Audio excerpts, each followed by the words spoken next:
Hello lovelies! Welcome to English with Lingua Matik. Do you know that I'm a huge fan of movies and TV series in English? I love watching English films and TV series. So while I was watching, I said, why don't I take notes of the most common English phrases that I keep hearing all the time and I teach my lovely students. So this is what we are going to do today. I'm going to teach you the most common English phrases that I hear in the movies and TV series. All right? Do you love watching movies and TV series in English? If you do, let me know in the comments below, okay? And please let me know if you recognize some of these phrases that I'm going to teach you today. The first one, let's start with somewhat swearing words. Knucklehead. Knucklehead. I hear knucklehead all the time, especially in Better Call Saul. Have you watched Better Call Saul?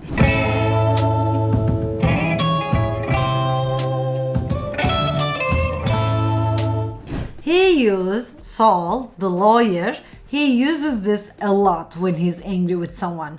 Knucklehead. You knucklehead.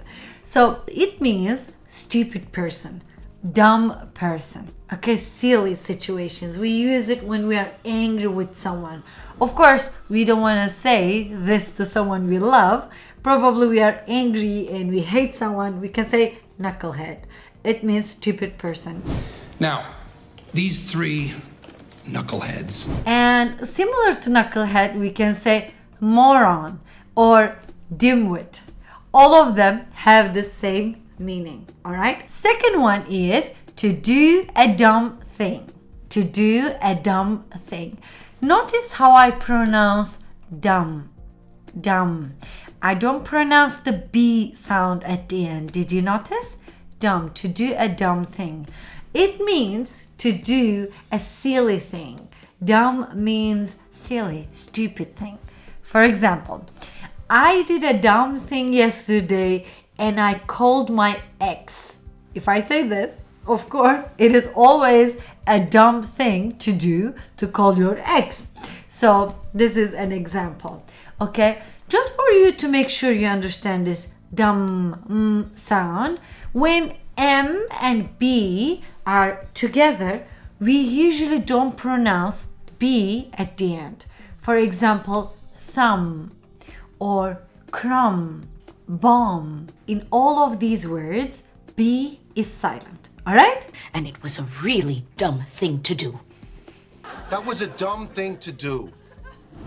Let's go to our third phrase, which is one of my favorites, to dot our I's and cross our T's. What does this mean? Okay, first of all, to dot. Dot is this sign we put at the end of the sentences. All right?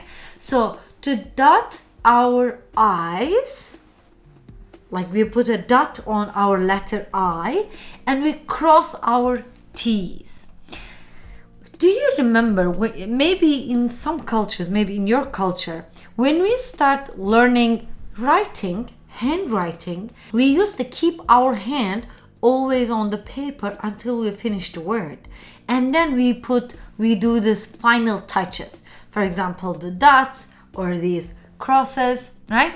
So this is like you write the word and then you finally check the details and then you put all your final touches, all right? So this phrase means to be precise, to be meticulous, to work in so much detail, all right? On the I's, crossing the T's. We dot our I's and cross our T's here. Invaluable. So, thank you.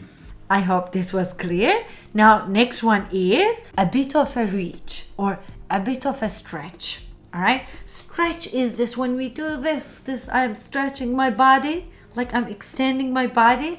Reach is this, like I'm trying to reach my microphone. Okay, this is reach. So if I say that's a bit of a reach, it's like it's hard to get there. Like, how did you get there? It's difficult to reach. That's a bit of a reach. It means to exaggerate. Okay, to exaggerate means Like you make a situation worse than it is. Oh, that's a bit of a reach. It's a bit of a reach, don't you think, Dave? It's a bit of a reach. Exaggerate something so much, okay? For example, let me give you an example. I say to my friend, my boyfriend didn't text me last night.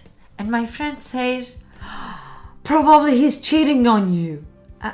I'm like, what? Wait, hold your horses, right? Don't exaggerate. I want to say don't exaggerate. Of course not. I say, that's a bit of a reach, or that's a bit of a stretch. Do you understand? When we want to say, that's too much, what's happening here? We can say, that's a bit of a reach, okay? The synonym would be, don't exaggerate. Don't exaggerate. Next one, another one of my favorites, is to feel one's oats. Oats? Is this what we eat? To feel your oats? It has nothing to do with the food oats. To feel oats is like you feel so joyful, you feel alive, you have a lot of energy to do things. For example, if I say, let's go away this weekend, I feel my oats. It means I have a lot of energy. This phrase is often used in a sexual way, like this, to sow someone's wild oats. To sow someone's wild oats. This means you have this uncontrolled way of feeling, usually in a sexual way. When someone is so much active, we use this phrase in English. I'm feeling my oats. Share the oats. Aren't you feeling your oats this evening? Next one is to go bananas. To go bananas. Bananas, again, it has nothing to do with bananas. It means to act in a crazy way, irrational way. It doesn't make sense, okay? A little bit weird here. We are acting weird. Or when you are so much angry or so much excited, okay? There's an exaggeration. We use this phrase, to go bananas. For example, she will go bananas when you tell her the news.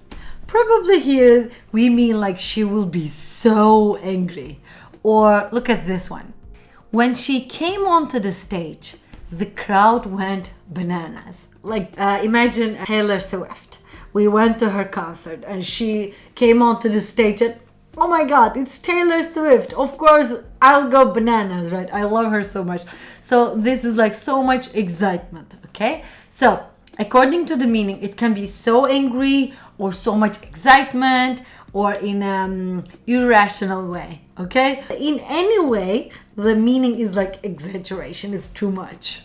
By the way, we use bananas, only the word bananas, in a similar way. Like it means like it's crazy. Oh man, the situation is bananas. You can say like that and it means crazy. Okay, now you know two alternatives with bananas. To go bananas and just bananas. They go bananas. Going bananas. Next one is very lovely. It will be a cold day in hell. All right. I don't know if you believe in God or afterlife, but we all believe hell is so hot, right? If there's a hell, it will be so hot. Can it be a cold day in hell? Probably not. So this phrase, we use this phrase when something is impossible that it will happen. It's impossible to happen, all right? Because hell is so hot, it cannot be cold. So it makes sense. It has literal way also. We can understand from the meaning, right? So when something is impossible, that it will never happen, we use this phrase.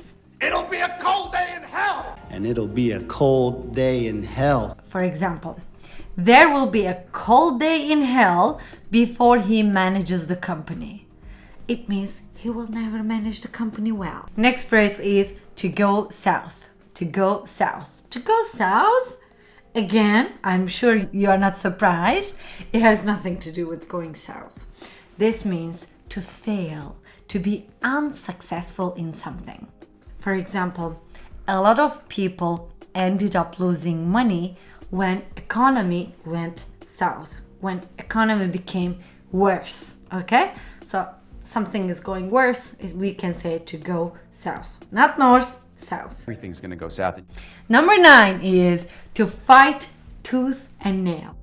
It means you try very hard to get something, to reach your goals. You do everything. You fight with your nails and tooth and you put everything you have. Okay? It means you try very hard. For example, I'm gonna fight tooth and nails for that promotion.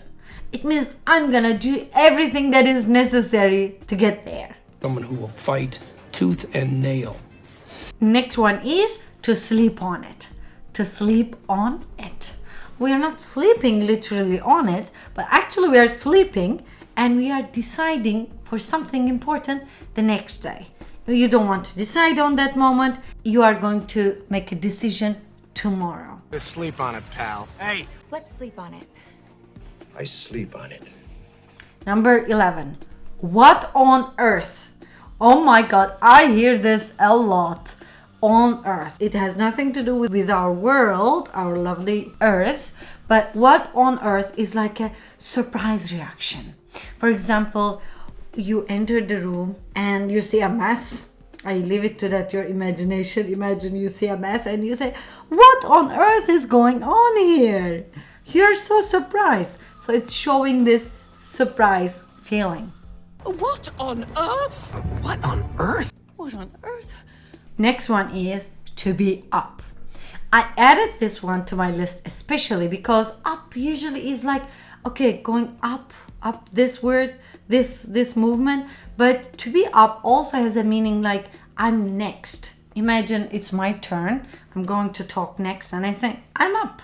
It's my turn. I'm up next. Next one is to look out. Look out. Look out. It's not like looking out, but it's to be careful. Synonym would be to watch out. It means to be careful. Look out!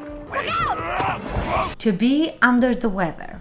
Interestingly, I don't hear so much in the movies like, oh, he's ill, he's sick. But I hear he's under the weather.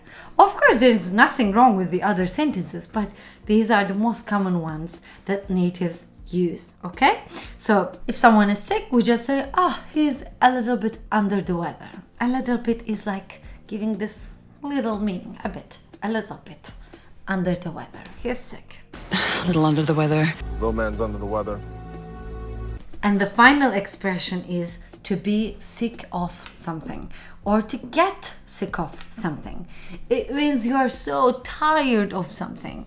For example, let's say I've been studying English for over 2 years, every day and night and non-stop. And I'm at the end of 2 years, I say, oh my God, I am sick of English. I got sick of English. You can use this when you did something a lot and you're so tired of it.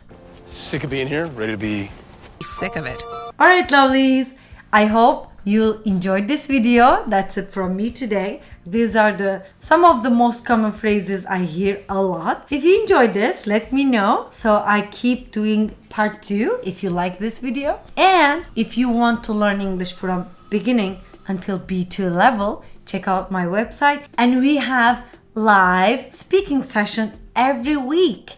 Every week we practice together, we speak English. If your level is above B1 or A2 or B1, you can come and join. For everything, check out my website. You're going to see all the details. Alright, lovelies, don't forget to subscribe to my channel. I love you so much. Take care. I hope you enjoyed this video. Let me know.